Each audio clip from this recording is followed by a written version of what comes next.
नमस्कार, मैं हूं ललित और बंसल न्यूज की खास पेशकश मार्गदर्शन में आपका बहुत बहुत स्वागत है। अगर आप भी अपने करियर को सुनिश्चित करना चाहते हैं तो ये कार्यक्रम आपके लिए बेहद काम का है, क्योंकि हमारे इस प्रोग्राम में एक्सपर्ट्स आपका मार्गदर्शन करेंगे और बनेंगे लक्ष्य हासिल करने में आपके मददगार।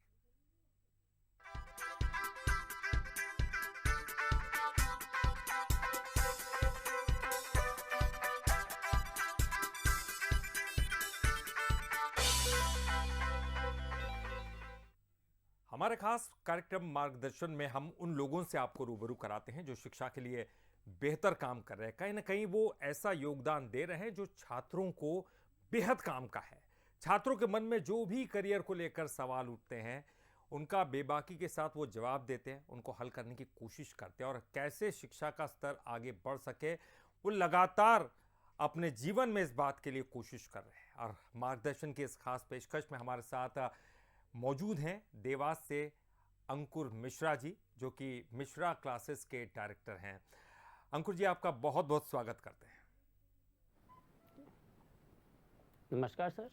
जी नमस्कार। अंकुर जी, थोड़ा कुछ अपने बारे में बताइए, क्लासेस के बारे में बताइए, क्या कुछ आप कर रहे हैं, कब से कर रहे हैं? जी सर, हमारा नाम अंकुर मिश्रा है। देवास में पिछले 20 साल से कोचिंग क्लास संचालित कर रहे हैं और साथ में देवास में 3 स्कूल्स में as a part time teacher maths and physics की क्लासेस लेते हैं। जी जी जी जी अंकुर जी, ये कितने सालों से चल रहा है पूरा कोचिंग क्लास? आप कब कितने सालों से संचालित कर रहे हैं? पिछले सर 20 सालों से संचालित हो रही है और कोचिंग क्लास में ऑल सब्जेक्ट्स रहते हैं। मेनली हम मैथ्स और फिजिक्स पढ़ाते हैं। बाकी अदर फैकल्टीज हैं जो कि देवास की टॉप फैकल्टीज हैं, वो भी physics, chemistry, bio, accounts, business, all subjects रहते हैं कोचिंग में। फिजिक्स, केमिस्ट्री, अलग अलग टीचर आप कौन से सब्जेक्ट को पढ़ाते हैं अंकुर जी? जी सर, हमारा मैथ्स और फिजिक्स है। मैथ्स और फिजिक्स। और केमिस्ट्री के लिए अगर जरूरत पड़ती है तो फिर बाहर से भी टीचर्स अपॉइंट किया आपने? हाँ, टोटल 9 टीचर्स हैं जो अपॉइंट कर रहे हैं। वो ही फुल टाइम रहते हैं टीचर्स कोचिंग में हमारे। जी, यानी कि जो भी स्टूडेंट जो भी सब्जेक्ट पढ़ना चाहता है, कम से कम आपकी कोचिंग क्लास में तमाम व्यवस्थाएं हैं। जी सर, बिल्कुल ऑल सब्जेक्ट्स हैं। यहाँ तक कि हिंदी, इंग्लिश, सोशल तक के लिए अलग से टीचर हायर करें, जिससे बच्चों को कहीं इधर उधर भटकना नहीं पड़े और जो भी उनके डाउट्स हो वो कोचिंग क्लासेस में ही क्लियर हो जाए सारे। जी। और कितने स्टूडेंट, कितने बच्चे एक क्लास में होते हैं? जी, कितने बच्चे एक क्लास में? Maximum 30 to 35 students. 30? जी सर, 30 to 35 स्टूडेंट्स। जी। और कितनी क्लासेस आप संचालित करते हैं? मतलब कितनी क्लास होती है? क्या एक ही जगह पर ये क्लास है या फिर देवास में अलग अलग जगहों पर आपने ये क्लास लगा रखी है? नहीं सर, देवास में एक जगह पे है। टोटल 6 क्लासेस है एक ही बिल्डिंग में, जिसमें एक ही टाइम पे 6 क्लास हम रन कर सकते हैं। ठीक है। तो तमाम जो बच्चे यहाँ पढ़ने आते हैं वो किस तरह से, मतलब मेनली क्या का पीटी, पीएमटी, या हम कहें कि आईआईटी, जेईई के लिए पढ़ने आते हैं, या फिर 11th, 12th, 10th, 9th, किस तरह से बच्चे आते हैं आपके यहाँ? नहीं, 6 to 12th रहते हैं, जिसमें ऑल सब्जेक्ट्स उनको स्टडी कराते हैं। पहले पीटी, पीएमटी चलते थे, उसकी तैयारी कराते थे। अब उसके बाद वही कन्वर्ट हो गया अपना जेई में, तो बच्चों को जेई और नीट की प्रिपरेशन 11th 12th के साथ और प्लस उनका 9th 10th में जो फाउंडेशन है वो क्लियर करते हैं, जिससे बच्चों को आगे जाके इस चीज़ में प्रॉब्लम नहीं आए। अगर 9th 10th 11th 12th में बच्चे का बेस कंप्लीट हो जाता है तो बच्चे कॉलेज में आसानी से अपनी बीटेक हो या एमबीबीएस करना चाहे तो उसमें आसानी से अच्छा स्कोर कर लेते हैं। तो दोनों चीजें पढ़ाते हैं लास्ट 5 ईयर्स से जो टॉपर्स रहे। जी सर। जी, नहीं ठीक है सर। एक बार मैं अपने दर्शकों को बता दूं आपके बारे में थोड़ा। मार्गदर्शन, ये आप प्रोग्राम देख रहे हैं, ये बहुत खास प्रोग्राम है, क्योंकि तमाम जो बच्चे हैं वो ना केवल 9, 10th, 11th, 12th की पढ़ाई कर रहे हैं, साथ ही साथ इंजीनियरिंग के क्षेत्र में भी प्रवेश चाहते हैं, वहाँ भी पढ़ना चाहते हैं। कैसे पढ़ें, क्या करें? 9th और 10th के बाद तो ये बच्चों के सामने एक बड़ा सवाल खड़ा हो जाता है कि वो क्या सब्जेक्ट का चयन करें, क्या सब्जेक्ट होना चाहिए जिन सब्जेक्ट को लेकर वो आगे बढ़ सकते हैं। अंकुर जी हमारे साथ जुड़े हैं और देवास में एक बड़ी कोचिंग क्लास के संचालक है, मिश्रा क्लासेस के संचालक है, और ख़ास तौर पर ना केवल 8, 9, 10, 11, 12 बाकी जिस तरह से अंकुर जी कह रहे हैं कि यहाँ पर तो IIT JEE की तैयारी भी की जाती है। अंकुर जी, अगर कोई बच्चा 8th और 9th में होता है, वो आपके पास आता है और वो पूछता है कि मुझे कौन से सब्जेक्ट लेना चाहिए, क्योंकि 11th के बाद तो सब्जेक्ट लेना होता है, बच्चे बड़े कंफ्यूज होते हैं, उनको समझ में नहीं आता कि क्या लेना चाहिए। पिता जो कहते हैं वो उसी हिसाब से करते हैं, लेकिन आप किस तरह से उनको मार्गदर्शन करते हैं? जी सर, मेनली सब्जेक्ट जो चूज़ करना होता है वो 11 से चूज़ करना होता है, पर बच्चा ऐसे 8 से हमारे पास आया है, तो जब बच्चों को 3 साल स्टडी कराई है, तो 3 साल स्टडी कराने के बाद पूरा फोकस बच्चे की हॉबीज़ पर, बच्चे के इंटरेस्ट पे रहता है। जिस बच्चे का जिस सब्जेक्ट में इंटरेस्ट सबसे ज़्यादा है, बच्चा जिस सब्जेक्ट को अच्छे से समझ पा रहा है, अच्छे से उसको एक्सप्लेन कर पा रहा है, तो बच्चों को वही सजेस्ट करते हैं। प्लस बच्चों के पेरेंट्स से मिल के बच्चों के पेरेंट्स की जो फाइनेंशियल कंडीशन है, बच्चा कितना किस फील्ड में कितना ग्रोथ कर सकता है, कहाँ आगे बढ़ सकता है, इस चीज़ को लेके पेरेंट्स से बात करके फिर बच्चों को वो सजेस्ट करते हैं सब्जेक्ट के लिए।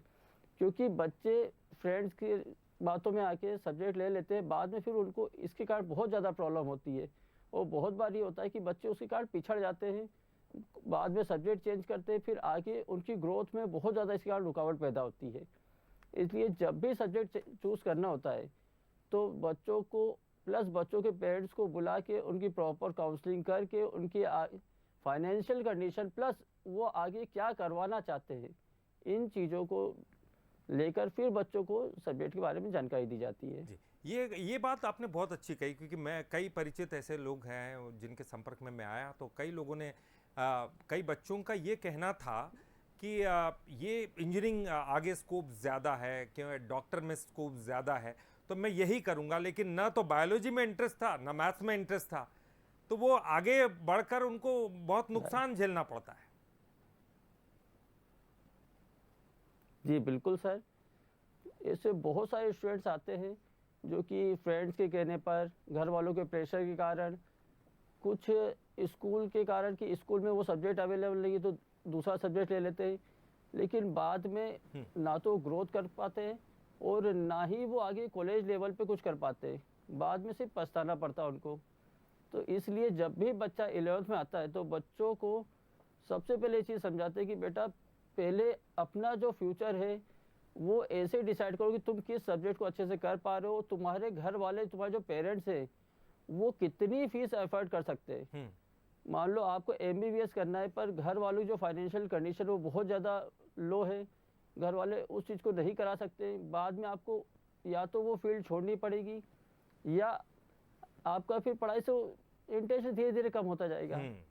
इसलिए जब भी काउंसलिंग करते तो इन सब चीज़ों को लेकर फिर बच्चों को समझा के फिर बताते हैं कि अब क्या करना है आगे उनको। बहुत बेहतर बात आपने बताई, और तमाम हमारे जो स्टूडेंट्स देख रहे होंगे, पेरेंट्स देख रहे होंगे, उनके लिए खास तौर पर, क्योंकि 9-10 एक ऐसा समय होता है जब बहुत कन्फ्यूज़न होता है। लेकिन जब स्ट्रेस होता है, एक बच्चों के मन में हमेशा स्ट्रेस रहता है, एक दबाव रहता है मानसिक रूप से, उसको दूर करने के लिए आप क्या कुछ करते हैं? क्योंकि ये तमाम चीज़ें पेरेंट्स तो करते ही करते, लेकिन कोचिंग क्लास का भी उतना ही बड़ा योगदान है। बिल्कुल सर, कोचिंग क्लास का पेरेंट्स से ज़्यादा कोचिंग क्लास का योगदान रहता है, क्योंकि पेरेंट्स सिर्फ बच्चों को बता सकते हैं, समझा सकते हैं, लेकिन बच्चों का जो मोस्टली टाइम होता है वो स्कूल में या कोचिंग में टीचर के साथ ही स्पेंड होता है। तो इसके लिए बच्चों को पढ़ाने के साथ साथ वीक में एक बार कहीं आउटिंग के लिए या कोचिंग में ही पढ़ाई के साथ उनको गेम्स में क्वेश्चन पूछ के, या जैसे कॉलेज विजिट हुआ, बच्चों को उनके करियर के बारे में बताना, कि सिर्फ किताबी नॉलेज या बच्चों को सिर्फ बुकिश करके आप ग्रोथ नहीं करा सकते, सिर्फ बुक का उनको पढ़ा के, बुक का उन पे बर्डन डाल के बहुत बढ़िया, बहुत ही ग्रोथ नहीं कर पाते, सिर्फ एक किताबी कीड़े बन के रह जाते हैं। नहीं, ये आपने अंकुर जी बहुत अच्छी बात कही है। सारे रास्ते ही बंद हो जाते हैं। आप मैथ्स के टीचर हैं तो आप बहुत अच्छी तरह जानते हैं, क्योंकि चीज़ों को सॉल्व करने में बहुत मददगार होती है। बहुत सारी चीज़ें, इक्वेशंस है, बहुत सारी चीज़ें समझ में नहीं आती, उनको समझाने के तरीके अलग अलग होते हैं। आप किस तरह से, क्या एक अलग टेक्निक आप इस्तेमाल करते हैं अपने कोचिंग क्लास में? जी सर, जैसे मैथ्स हुआ या फिजिक्स हुआ, इसको समझाने के लिए बच्चों को हर चीज़ उनकी डेली लाइफ से रिलेट करके, कि डेली लाइफ में ये चीज़ आपने कहाँ देखी कि जो मैथ्स और फिजिक्स पढ़ते हैं वो हर चीज़ डेली लाइफ से कहीं ना कहीं रिलेटेड है, डेली लाइफ में कहीं ना कहीं यूज़ आ रही है। तो जो भी टॉपिक लेते हैं सबसे पहले बच्चों को ये चीज़ बताते हैं कि डेली लाइफ में इसका यूज़ कहाँ है, इस चीज़ को आपने कहाँ देखा है और अपनी डेली लाइफ में कहाँ अप्लाई कर सकते हैं। और बहुत सारी चीज़ें ऐसी जो कि प्रैक्टिकली उनको करके दिखा भी सकते हैं। कुछ चीज़ें लैब्स में अवेलेबल है, कुछ चीज़ें हमारे घर में अवेलेबल है, तो वो चीज़ें ला के बच्चों को प्रैक्टिकली दिखा के कि ये चीज़ ऐसे होती है। तो क्योंकि जब कोई बच्चा प्रैक्टिकली किसी चीज़ को देखता है, किसी चीज़ को परफॉर्म करता है, तो उसको ज़्यादा अच्छे से वो चीज़ समझ में आती है कि बजाय इसके कि अपन उनको बच्चों को बोर्ड पे करा दिया, फिर बच्चों ने किताब से रट लिया, तो उससे बच्चों को समझ में नहीं आता है। सिर्फ एक स्कोर करने के लिए बच्चा पढ़ता है और उनके माइंड पे एक बर्डन हो जाता है और जिससे बच्चे की ग्रोथ एकदम रुक जाती है, सिर्फ एक किताबी कीड़ा बन के रह जाते हैं। ये बात तो बहुत अच्छी आपने कही है, क्योंकि किताबी कीड़ा नहीं बनाना है, बल्कि उनको असल में क्या है उसका बेस, उसको उनका मजबूत करना, और ये आप बेहतर रूप से करते हैं अपने क्लासेस में। एक बात और जानना चाहूँगा अंकुर जी, टाइम को लेकर हमेशा कंफ्यूजन होता है, समय कम रहता है, उतने समय में पूरा का पूरा सिलेबस कवर करना, उसके अलावा हम आगे की तैयारियां IIT JEE के लिए भी करना, ये तमाम चीज़ें किस तरह से आप टाइम मैनेजमेंट करते हैं, सिलेबस भी कंप्लीट हो, उनकी पढ़ाई भी कंप्लीट हो पाए और स्ट्रेस उनके दिमाग में किसी तरह का तनाव भी न रहे? जैसे सर, सबसे पहले बच्चों को पढ़ाने से पहले हम लोग कोचिंग में सभी टीचर्स मिल के चैप्टर को पहले सबसे पहले चैप्टर्स डिवाइड करते हैं, मंथ के हिसाब से, वीक के हिसाब से, डेज के हिसाब से। फिर उन चैप्टर्स में जो टॉपिक्स है उन टॉपिक्स को डिवाइड करते हैं कि अपन हमको कितने टाइम में कितने टॉपिक्स कवर करने हैं, कितने चैप्टर कवर करने हैं। फिर बच्चों को वो चीज़ बताते हैं कि आप कितना टाइम किस सब्जेक्ट को देंगे, ये टॉपिक जो करवा रहे हैं उसमें कितना टाइम आप घर पे दे के कर सकते हैं, कितना टाइम यहाँ समझ के कर सकते हैं। क्योंकि टाइम मैनेजमेंट बच्चों के साथ साथ टीचर्स के लिए भी ज़रूरी है। अगर हम किसी सब्जेक्ट को कम टाइम दे रहे, किसी सब्जेक्ट को ज़्यादा टाइम दे रहे और बच्चा घर पे प्रॉपर टाइम नहीं दे पाए, तो उससे बच्चों का लॉस होता है। तो सबसे पहले हम उस सब्जेक्ट के अकॉर्डिंग, टॉपिक के अकॉर्डिंग टाइम डिवाइड करके टाइम मैनेज करते हैं। फिर बच्चों को बताते हैं कि उनको उस टाइम में को कैसे डिवाइड करके घर पे पढ़ना भी है, घर के अपने वर्क भी करने हैं, plus homework, CW copy complete करना। क्योंकि बच्चों को सिर्फ लर्निंग वर्क ही नहीं होता है, बच्चों को उसके अलावा भी बहुत सारे अदर वर्क होते हैं जो स्कूल में दिए जाते हैं, जैसे प्रोजेक्ट हुआ, प्रैक्टिकल फाइल्स हुई, CW कॉपी कंप्लीट करना हुई। तो बच्चों को टाइम मैनेजमेंट सिखाने के साथ साथ हम लोग भी उस टाइम को मैनेज करते हैं, उस टाइम को डिवाइड करते हैं, जिससे पूरा वर्क सिस्टमेटिक हो सके और बच्चा अच्छे से ग्रोथ कर सके। अच्छा, ये कैसे देखते हैं आप कि कुछ स्टूडेंट तो आपकी बात बड़े ध्यान से सुन रहे हैं, समझ रहे हैं, कुछ सुन तो रहे हैं लेकिन समझ नहीं पा रहे हैं। अलग अलग कैलिबर होते हैं अलग अलग बच्चों के, किस तरह से आप मैनेज करते हैं कि सबको बराबर पढ़ाई समझ में आए और वो आगे बढ़ सके? जी, उसके लिए जैसे जो वीक स्टूडेंट्स है उनकी एक्स्ट्रा क्लासेस लेना, प्लस वीकली टेस्ट लेना। जैसे ही एक चैप्टर कंप्लीट होता टेस्ट, कि जब बच्चे का टेस्ट लेते हैं तो उससे हमको ये चीज़ पता चलती है कि बच्चों को कौन सी चीज़ समझ में आई है, कौन सी चीज़ समझ में नहीं आई है, और कौन सा बच्चा किस चीज़ में अच्छा कर पा रहा है। क्योंकि कुछ बच्चे जैसे लाइट वाला चैप्टर है तो कुछ बच्चों को लाइट चैप्टर बहुत अच्छे से समझ में आ रहा है पर इलेक्ट्रिक नहीं आ रहा है, और कुछ बच्चों को इलेक्ट्रिक वाले चैप्टर अच्छे समझ में आ रहे हैं, लाइट वाले चैप्टर समझ में नहीं आ रहे। तो जैसे बच्चों का यूनिट वाइज टेस्ट लेते हैं, चैप्टर वाइज टेस्ट लेते हैं, तो उसमें हमको ये पता चलता है कि किस बच्चे को क्या चैप्टर अच्छे से आया, किस बच्चे को समझ में नहीं आया। और जिस बच्चे को कोई चैप्टर कम समझ में आया, अच्छे समझ में नहीं आया, तो उनकी अलग से एक्स्ट्रा क्लास लेके उस चीज़ पे ज़्यादा फोकस करते हैं, उनको बार बार वो चीज़ रिवाइज कराते हैं। और कोशिश ये करते हैं हमारी तरफ से कि बच्चों को ज़्यादा से ज़्यादा एग्जाम्पल्स लेके, ज़्यादा से ज़्यादा प्रैक्टिकली करा के, ज़्यादा से ज़्यादा उनको वीडियोस में वो चीज़ दिखा के समझा पाए, जिससे वो उस चीज़ को कैप्चर कर पाए, उस चीज़ को अपने अंदर उतार पाए कि उसको हम कैसे सीख सकते हैं। जैसे कि आपने कहा वीडियो के जरिए भी आप सिखाने की कोशिश करते हो, तो इसलिए मैं ये पूछना चाहूँगा क्या ऑनलाइन मोड भी आपके यहाँ है क्या? क्योंकि अक्सर हमने देखा कोरोना के बाद तो हमने देखा कि ऑफलाइन के अलावा लोग ऑनलाइन मोड को भी तरजीह देने लगे थे। नहीं सर, सिर्फ ऑफलाइन मोड ही है। कुछ वीडियोस बच्चों को वहाँ क्लास में प्ले करके जरूर दिखा देते हैं, क्योंकि ऑनलाइन मोड में क्या होता है, बच्चों की आंखों पे बहुत ज़्यादा उसका दुष्प्रभाव पड़ रहा है, बच्चों के माइंड पे इस चीज़ का बहुत ज़्यादा गलत असर पड़ रहा है। प्लस बच्चे ऑनलाइन पढ़ने के चक्कर में जो उनकी अदर एक्टिविटीज़ है, उनका फ्रेंड सर्कल है, बच्चों से मिलना है, क्योंकि स्कूल में जैसे बच्चा आता है, कोचिंग में आता है, फ्रेंड से मिलता है, तो उससे एक टीचर जो पढ़ाता है उससे ज़्यादा बच्चा पेरेंट्स के साथ, जो साथ में स्टूडेंट्स हैं, उनके कलीग्स हैं जो साथ में पढ़ रहे हैं, उनसे ज़्यादा सीख पाता है। और ऑनलाइन मोड में सिर्फ क्या होता है कि बच्चा मोबाइल के सामने बैठा है, पढ़ रहा है, हम पढ़ा रहे हैं और बच्चा सिर्फ वही देखे जा रहा है। तो उससे बच्चा, अगर हम 100% सिखाने की कोशिश करें तो बच्चा ज़्यादा से ज़्यादा 10% या 20% तक सीख सकता है। पर वही चीज़ कोचिंग में, जैसे हमने कोई चीज़ समझाई, बच्चों को समझ में आया, कहीं कुछ डाउट रहा तो हमसे डायरेक्ट वहाँ पूछ लिया, या साथ में जो बच्चे हैं उनसे भी वो अपने डाउट क्लियर करते हैं, तो उनको वो चीज़ अच्छे से समझ में आती है। तो हमारा तो ये मानना है कि ऑफलाइन मोड ऑनलाइन मोड से ज़्यादा अच्छा है। नहीं, आपने तो सही इसलिए ऑनलाइन क्लासेस हम संचालित भी नहीं करते और ना। नहीं, आपने ये बात सही जी की सर। कि ऑनलाइन जो है ऑफलाइन से अच्छा तो बेहतर हो नहीं सकता है, क्योंकि आमने सामने बातचीत हो रही है और उसमें ज़्यादा बेहतर समझ में आता है। और आपने एक बात और कही कि ऑनलाइन से आंखें खराब होने का डर होता है, लेकिन तमाम जो बच्चे हैं, इसी से जुड़ा हुआ ये सवाल है, क्योंकि बच्चे आजकल मोबाइल से इतने जी। अटैच हो गए हैं कि वो उसे छोड़ना नहीं चाहते हैं। वो कई तो हमने कई तरह की ऐसी बातें सुनी कि माँ बाप ने मना कर दिया, सुसाइड कर लिया, यहाँ तक बच्चे जो चले जाते हैं। तो ऐसे लोगों को, ऐसे बच्चों को कैसे समझाना चाहेंगे आप कि मोबाइल से दूर रहे? हालांकि मोबाइल कई बार फायदेमंद भी है, ऑनलाइन उनमें बहुत सारी चीजें, अच्छी चीजें भी देखने को मिलती है, तो राइट। कम से कम इस्तेमाल कैसे हो सकता है? नहीं सर, इसके लिए थोड़ा सा पेरेंट्स को बच्चों से कनेक्ट होना पड़ेगा, साथ ही जो टीचर्स है उनको भी बच्चों से कनेक्ट होना पड़ेगा। बच्चे मोबाइल की तरफ कब झुकते हैं, जब या तो पेरेंट्स उनसे अटैच नहीं है या टीचर उनसे अटैच नहीं है। जब टीचर उनको अपनी 100% डिलीवर करेगा, उनको वो चीज़ टीचर खुद प्रैक्टिकली करके दिखाएगा, तो बच्चों को जरूरत ही नहीं पड़ेगी मोबाइल में कुछ देखने की। जब टीचर बच्चों को हर एक चीज़ एक्सप्लेन कर रहा है, उनको इतना समझा रहा है कि बच्चा घर जाके खुद उसको रीड करके सीख रहा है, तो उसका मोबाइल की तरफ ध्यान ही नहीं जाएगा। बच्चे मोबाइल की तरफ ध्यान कब जाता है, जब या तो पेरेंट्स से बाहर रहते हैं, या पेरेंट्स बच्चे से कनेक्टेड नहीं है, टीचर बच्चे से कनेक्ट नहीं है, तो बच्चा कहीं ना कहीं अपना फ्रेंड ढूंढता है, अपना साथी एक ढूंढता है। तो उस कंडीशन में बच्चों को ये लगता है कि मेरा सबसे अच्छा साथी मेरा मोबाइल है, क्योंकि वो 24 घंटे मेरे साथ रहता है।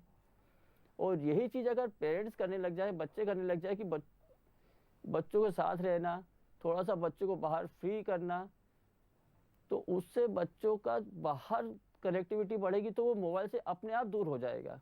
जी, ये बात तो अपनी अच्छी कही है, क्योंकि जिस तरह से हमारा उनसे 1 to 1 बातचीत होनी बहुत ज़रूरी है, ताकि कम से कम हम उनकी बात को समझ सकें। इसके लिए आप कोई सेशन रखते हैं जिनमें पेरेंट्स से भी आप बातचीत करते हो, बच्चों से मनोवैज्ञानिक रूप से उनको समझने की कोशिश करते हो? बिल्कुल सर, मंथ में एक बार पेरेंट्स से मिलना, पेरेंट्स मीटिंग करना, बच्चों से बात करना। जैसे क्लास ओवर होती है उसके बाद बच्चों का जो ऐसे ग्रुप है, अलग अलग स्कूल्स के स्टूडेंट्स आते हैं, तो उनका जो ग्रुप है, किसी एक ग्रुप को रोक लिया, अगले दिन दूसरे ग्रुप को रोक लिया, फिर उस ग्रुप से मिल के उनसे बात करके कहाँ प्रॉब्लम आ रही है, कोचिंग में उनको क्या चीज़ सही नहीं लग रही है, या कोचिंग में कौन सा सब्जेक्ट डाउन जा रहा है, कौन सा सब्जेक्ट उनको अच्छे से समझ में आ रहा है, और कोचिंग को अच्छा करने के लिए क्या क्या और कर सकते हैं। जैसे हम 3 स्कूल्स में पढ़ाते हैं, वहाँ क्या चीज़ें अच्छी हैं, वहाँ से क्या सीख रहे हो, और वहाँ की क्या चीज़ें हम कोचिंग में अप्लाई कर सकते हैं, ये चीज़ें बच्चों से पूछते हैं। तो इससे बच्चों की एक कोचिंग और प्लस टीचर से कनेक्टिविटी बढ़ती है, और बच्चा कहीं ना कहीं सोचता है कि जब टीचर इतनी मेहनत कर रहा है तो हमको भी मेहनत करनी चाहिए, और बच्चा अच्छा करके दिखाते भी है। ऐसे में आपको कभी ऐसे ज़रूरत महसूस होती है कि एक्स्ट्रा करिकुलर एक्टिविटीज़ भी होना चाहिए? एक जो स्ट्रेस होता है लगातार पढ़ने से, कोचिंग क्लास में तो हमने कई बार देखा कि लोग घूमने ले जाते हैं, कहीं पिकनिक होती है, ताकि और वहाँ भी पढ़ाई का एक स्तर होता है, ताकि बच्चे पढ़ाई के साथ साथ अपना खेल मनोरंजन भी कर सकें। सर, एक्स्ट्रा करिकुलर एक्टिविटीज़ बहुत ज़्यादा ज़रूरी होती है। सिर्फ आप बच्चे को पढ़ाते रहे तो बच्चा उस चीज़ को एक्सेप्ट नहीं कर पाता है। बच्चों को थोड़ा सा फ्री माइंड होना भी ज़रूरी है, बच्चों को थोड़ी सी बाहरी जानकारी होना भी ज़रूरी है। जैसे हम लोग साल में 2 से 3 बार बच्चों को कॉलेज विजिट कराना, कॉलेज में आके उन वहाँ के प्रोफेसर से मिलवाना, वहाँ की लैब दिखाना, बच्चों को बताना कि आगे क्या क्या चीज़ें, किस चीज़ में क्या स्कोप है, प्लस वाटर पार्क हुए या कोई ऐसी जगह जैसे साइंस सेंटर हुआ भोपाल का, वहाँ बच्चे कुछ सीख भी सकते हैं। उनका एक तो माइंड फ्रेश, बाहर घूमने गए हैं, और गेम्स में, खेल खेल में बच्चे वहाँ नई नई चीज़ें सीखते हैं, और लोगों से जो साथ वाले स्टूडेंट्स हैं प्लस जो बाहर के बच्चे हैं उनसे उनका एक अटैचमेंट, उनसे मिलना, उनसे नई चीज़ें सीखना, नई टेक्निक सीखना कि वो बच्चे कैसे तैयारी कर रहे हैं और हमको कैसे तैयारी करना चाहिए, ये सब जानकारी बच्चे जब बाहर ट्रिप पे जाते हैं तो उससे उनको पता चलता है।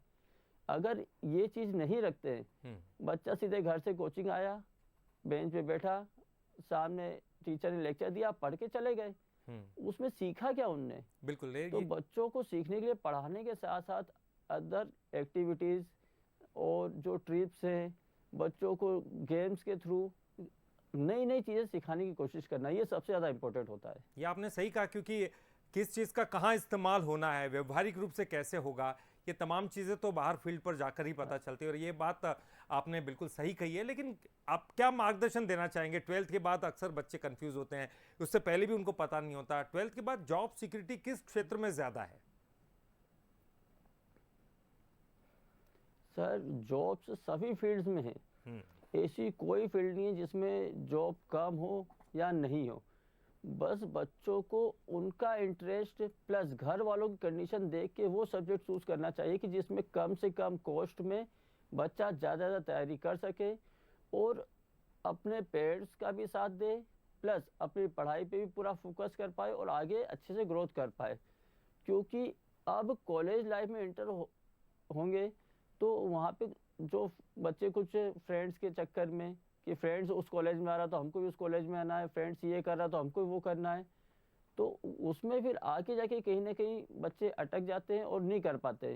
तो बच्चों को ये देखने के बजाय ये देखना चाहिए कि वो क्या कर सकते हैं और उनके घर वाले कहाँ तक उनका सपोर्ट कर सकते हैं, वो चीज़ सबसे ज़्यादा इम्पोर्टेंट है। और दूसरा ये चीज़ देखना चाहिए कि जिस भी कॉलेज में वो जा रहे हैं उस कॉलेज में प्लेसमेंट कैसा है, उस कॉलेज की पढ़ाई कैसी, वहाँ के प्रोफेसर्स कैसे, उस कॉलेज ने क्या क्या अचीव करा है, ये चीज़ें सबसे ज़्यादा इम्पोर्टेंट होती है। एक बात और है कि टेक्निकल एजुकेशन आजकल, आज के ज़माने में हम देखते हैं कि इसके बगैर तो काम चलता ही नहीं है। कितना महत्वपूर्ण आप मानते हैं आज के दौर में? आज के दौर में सर टेक्निकल एजुकेशन सबसे ज़्यादा इम्पोर्टेंट है, क्योंकि जो आज का ये इरा है, आज का जो ये टाइम है, ये पूरा टेक्निकल टाइम है। हर चीज़ टेक्निक से हो रही है, हर कोई भी फील्ड हो, हर फील्ड में टेक्निक से नए नए इन्वेंशंस हो रहे हैं, नई चीज़ें ईजाद की जा रही हैं। अगर बच्चा टेक्निकल है तो अपने आप ही ग्रोथ करेगा, उसको आगे अपने आप लाइन मिलती जाएगी। अगर बच्चा टेक्निकल नहीं है तो वो खुद को बहुत पिछड़ा हुआ पाएगा, उसके साथ वाले बच्चे वही टेक्निकल नॉलेज से आगे बढ़ते जाएंगे और वो बच्चा बहुत ज़्यादा पिछड़ जाएगा। अगर बच्चा टेक्निकल है तो उसकी जॉब नहीं भी हो तो खुद से इतना कर सकता है कि वो अपना खुद का एक एम्पायर खड़ा कर सकता है, सिर्फ एक टेक्निकल नॉलेज के दम पर। और एक सवाल और जहन में आ रहा है कि शिक्षा के क्षेत्र में बंसल समूह के योगदान को आप किस तरह से देखते हैं सर? सर, बंसल समूह एक जाना माना नाम है अपने इंदौर का, भोपाल का। बंसल समूह ने शिक्षक क्षेत्र में बहुत ज़्यादा योगदान दिया है, बहुत आगे आगे आयाम स्थापित करे हैं। फॉर एग्जांपल जैसे कमला नेहरू जो रेलवे स्टेशन है, पूरा बंसल समूह के विद्यार्थियों ने ही उसको तैयार किया, डेवलप करा है। हम खुद वहाँ पे 5 से 6 बार विजिट करने गए, बच्चों से मिले, तो ये चीज़ देखकर बहुत ज़्यादा हैरानी हुई कि वहाँ कोई उनको गाइड नहीं कर रहा, टीचर कोई नहीं है, बच्चे खुद अपने आइडियाज़ वहाँ अप्लाई कर रहे, बच्चे खुद बता रहे कि ये चीज़ अप्लाई करने से ज़्यादा अच्छा कर सकते हो। वहाँ जो प्रोफेशनल इंजीनियर्स थे, जो इंजीनियरिंग कर चुके, काफ़ी साल से प्रैक्टिस कर रहे हैं, वो तक उन बच्चों के सामने फीके पड़ रहे थे। बंसल समूह ने जो टेक्निकल नॉलेज दिया है, जो चीज़ें बच्चों में ग्रोथ कराई है, जो चीज़ें सिखाई है, वो चीज़ बच्चों को बहुत काम आ रही है। जिस भी फील्ड में हम जाते हैं, जहाँ भी जैसे कैंपस आते हैं, बहुत सारी कंपनीज में गए हम, जहाँ बच्चे प्लेस हुए, तो वहाँ भी उन लोगों ने ये चीज़ बताई कि बंसल समूह के जो स्टूडेंट्स हैं वो नए नए आयाम स्थापित कर रहे हैं, वो कंपनीज में आगे जाके बहुत अच्छा दे रहे हैं और उनका जो नॉलेज है वो समाज के लिए भी बहुत ज़्यादा ज़रूरी है। जी। अंत में अंकुर जी, आप क्या कुछ कहना चाहेंगे बच्चों से जो अब प्रतियोगी परीक्षाओं की तैयारी कर रहे हैं, पढ़ रहे हैं? जाते जाते आपके कुछ सजेशंस। बच्चों से यही कहना चाहेंगे कि जितना हो सके मोबाइल से दूर रहें, मोबाइल में वही चीज़ें देखें जो आपके काम की है, जो आपको आगे बढ़ने में मदद कर सकते हैं, और अच्छे से आप स्टडी कीजिए, अच्छे से ज्ञान लीजिए, और जो भी कॉलेज आप लेते हैं उसकी पहले अच्छे से जानकारी लीजिए कि कॉलेज कहाँ तक है, कितना पुराना है, उस वहाँ पे प्रोफेसर्स कैसे हैं, वहाँ का प्लेसमेंट कैसा है, आगे उससे हम क्या कर सकते हैं। और कॉलेज लेने से पहले बहुत हद तक अपने घर वालों की कंडीशन भी देखना कि घर वाले हमको कितना करा सकते हैं, घर वालों पे ज़्यादा बर्डन नहीं हो। और कॉलेज लेने से पहले, एडमिशन लेने से पहले अपने टीचर से ज़रूर मिले, क्योंकि जिस टीचर ने आपको पढ़ाया है वो ज़्यादा अच्छे से समझ सकता है कि बच्चा कितना ग्रोथ कर सकता है, बच्चों को कितना नॉलेज है, और बच्चा कैपेबल है किस चीज़ को करने के लिए। तो सबसे पहले आप अपने टीचर से मिलें, टीचर से पूछें कॉलेज के बारे में, स्टडी के बारे में, आगे क्या करना चाहिए। उसके बाद अपने पेरेंट्स से मिले, पेरेंट्स को बताएं कि टीचर ने हमको ये जानकारी दी है, तो हम क्या कर सकते हैं, कि इसमें कितना खर्चा आ रहा है और आप हमको क्या करा सकते हैं। तो पेरेंट्स और टीचर की राय लेने के बाद ही कोई भी डिसीजन ले। बहुत ही अच्छी बात बताई कि पेरेंट्स से बात करें, टीचर से बात करें और फिर कोई डिसीजन ले। बच्चे बहुत जल्दबाजी में होते हैं और कम से कम इन बातों को सुनेंगे तो निश्चित तौर पर उनको भविष्य में अपना फ्यूचर बनाने में बहुत फ़ायदा होगा, मार्गदर्शन मिलेगा। बहुत बहुत शुक्रिया अंकुर जी, आप यहाँ पर आए और आपसे बातचीत करके बहुत अच्छा लगा। और तमाम जो बच्चे इस कार्यक्रम को सुन रहे होंगे, देख रहे होंगे, पेरेंट्स सुन रहे होंगे, देख रहे होंगे, उनको निश्चित तौर पर इसका लाभ मिलेगा। बहुत बहुत शुक्रिया। Thank you sir. और इसी के साथ हमारी इस खास पेशकश में फिलहाल के लिए इतना ही। हमें इजाज़त दीजिए। नमस्कार। और ताज़ा अपडेट के लिए आप बंसल न्यूज़ के साथ बने रहिए।